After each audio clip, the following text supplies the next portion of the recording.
ఈ మధ్యలో కొత్త కాలంగా వచ్చింది ఏంటంటే ఒక న్యూమరాలజీ అని ఒకటి కొత్త పిచ్చి వచ్చింది.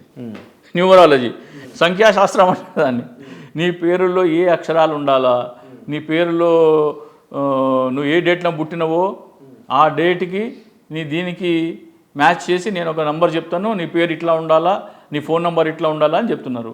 ఇది పచ్చి లేటెస్ట్గా వచ్చిన పచ్చి మోసం ఇది. వాళ్ళ అపాయింట్మెంట్కి 5,000, 2,000 నుంచి 5,000 రూపాయలు వాళ్ళ దగ్గర అపాయింట్మెంట్కి. ఇది ఎందుకు మోసం అని నేను చెప్తా. వాళ్ళు ఏం చెప్పినా కానీ ఇప్పుడు మీరున్నారు క్రాంతి, మీ స్పెల్లింగ్ ఏంటి క్రాంతి, KRANTI, లేదా TI ఉంటే TH పెట్టమంటాడు, లేదా సీతో స్టార్ట్ చేయమంటాడు, సీతో స్టార్ట్ చేయమంటాడు.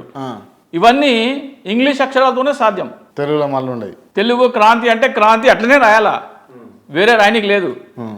కానీ ఇంగ్లీష్లో క్రాంతి అంటే KRA రాయచ్చు, CRA రాయొచ్చు, QRA రాయొచ్చు, QRA కూడా రాయొచ్చు. ఈ జిమ్మికి చేసే స్కోప్ మీకు ఎక్కడుంది?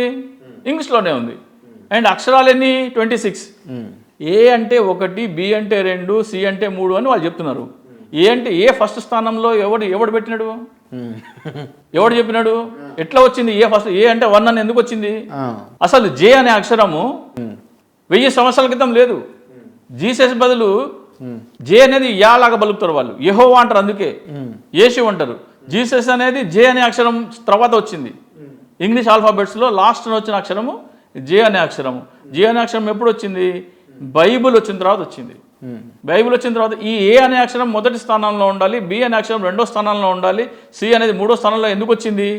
ప్రింటింగ్ ప్రెస్ వచ్చిన తర్వాత ఆ బిట్స్ ఉంటాయి కదా, ఆ బిట్స్ అన్ని వరుసగా బాక్సుల్లో పెట్టుకోవాలి. సో ఆ బాక్సులు పెట్టుకునే క్రమంలో ఎక్కువగా వాడుకలోకి వచ్చే పదం ఏవైతే ఉంటాయో వాళ్ళకి దగ్గరగా ఉండే బాక్సుల్లో వాళ్ళు ఇవన్నీ పెట్టుకున్నారు. సో ఆల్ఫాబెటికల్ ఒక సీక్వెన్స్ ఏర్పడింది కేవలం బైబిల్ ప్రింటింగ్ మొదలైన తర్వాత. బైబిల్ ప్రింటింగ్ మొదలైన తర్వాతనే A అనే దానికి 1 ఈ ప్రింటింగ్ ప్రెస్ మొదలైన తర్వాత. సో అంత ముందర S అనే అక్షరం మొదట ఉండేది. ఇది రాకముందర మొట్టమొదటి అక్షరం S. వీళ్ళు ఏమంటారు? A అనే దానికి 1, B అనే దానికి 2 అని వీళ్ళు వాల్యూ ఇస్తారు, ఎవరు? సంఖ్యాశాస్త్రం. అట్లాగే ఈ రోజున క్యాలెండర్లో 12 నెలలు ఉంటాయి. 12 నెలలు లేవు, ముందర 10 ఉన్నాయి. ఎన్ని ఉండే? 10 ఉండడం కారణం ఏం చెప్తాను. డెక్కా 10ని ఏమంటారు? డెక్కా అంటారు. డిసెంబర్ 10వ నెల, అది 2 యాడ్ అయితే 12 అయింది. అక్టోబర్ ఎంత? అక్టా అంటే 8, కానీ దానికి 2 యాడ్ అయితే 10 అయింది. అది నానో నవంబర్, అది కూడా 9, దానికి 2 యాడ్ అయితే 11 అయింది.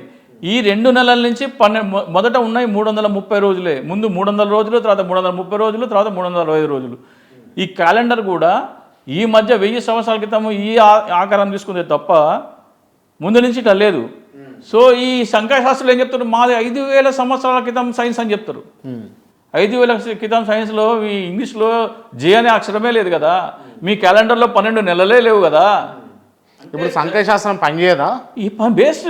ఇట్లాగే ఎవరైతే కొత్తగా కాన్సెప్ట్లు తీసుకొని జనాలను పిచ్చోళ్ళని చేసి డబ్బులు సంపాదించుకోవడం కోసం చేసే ఇవన్నీ. Right, okay. ఇప్పుడు ట్రాక్లోకి వచ్చారు మీరు, ఇప్పుడు కొత్త కాన్సెప్ట్ తీసుకున్నారు, అంతేనా? నాకు డబ్బులు ఇవ్వమని చెప్తున్నాను కదా, దేవుడు నమ్మలేడు అని చెప్పడానికి నాకేం డబ్బులు ఇవ్వమని చెప్పట్లేదు. మీ బుర్ర ఉపయోగించండి అంటే. కొన్ని రోజులైతే ఇటువంటి అంశాలు చెప్తున్నందుకు మీరు యూట్యూబ్ ఛానల్ ఓపెన్ చేసి దాని కింద ఒకటి ఫోన్పే, గూగుల్ పే నెంబర్ పెట్టుకుంటారు. నేను చెప్తే కనుక నేను కూడా వ్యాపారం చేస్తున్నట్టు లెక్క. నేను అట్లా చెప్పట్లేదు, మీరు ఆధారాలు వెతకమంటున్నా. ఇప్పుడు మదన్ గుప్తా చేయమని చెప్తున్నాడు, రావణ లంక శ్రీలంక కాదని చెప్తున్నాడు. ఎవరు? మన చిన్నజీర స్వామి అని చెప్తున్నాడు, రామేశ్వరం రాముడు స్థాపించింది కాదు అని చెప్తున్నాడు.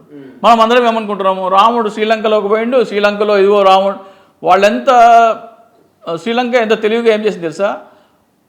భారతదేశంలో రాముడు ఇక్కడే ఉన్నాడు, ఇక్కడే సీతను బంధించాడని ఒక అశోకవనము, అలాగే హనుమంతుడి పాదం ఒకటి తయారు చేసినారు. వాళ్ళు తయారు చేసినారు ఎందుకని? టూరిస్టులను అట్రాక్ట్ చేయడానికి కోసం. వాళ్ళు చెప్పే అశోక వనము బ్రిటిష్ వాళ్ళు డెవలప్ చేసిన బొటానికల్ గార్డెన్. బ్రిటిష్ వాళ్ళ జర్నల్స్లోకి వెళ్తే బ్రిటిష్ వాళ్ళు 1840వ సంవత్సరంలో అక్కడ ఒక బొటానికల్ గార్డెన్ డెవలప్ చేసినారు శ్రీలంకలో. దానిని వీళ్ళు అశోక వాటిక అని చెప్తున్నారు. మన అందరూ పోయి ఆడ పోయి అశోక వాటికాని అక్కడికి వెళ్ళి నమస్తే పెట్టి దండం పెట్టి మొక్కుని ఆ మట్టి తీసుకొని వచ్చి జేబులు వేసుకుని ఇంటికి వచ్చి నమస్తే. వాళ్ళు వ్యాపారం చేస్తున్నారు. మన నమ్మకాల ఆధారంగా వాళ్ళు వ్యాపారం చేస్తున్నారు.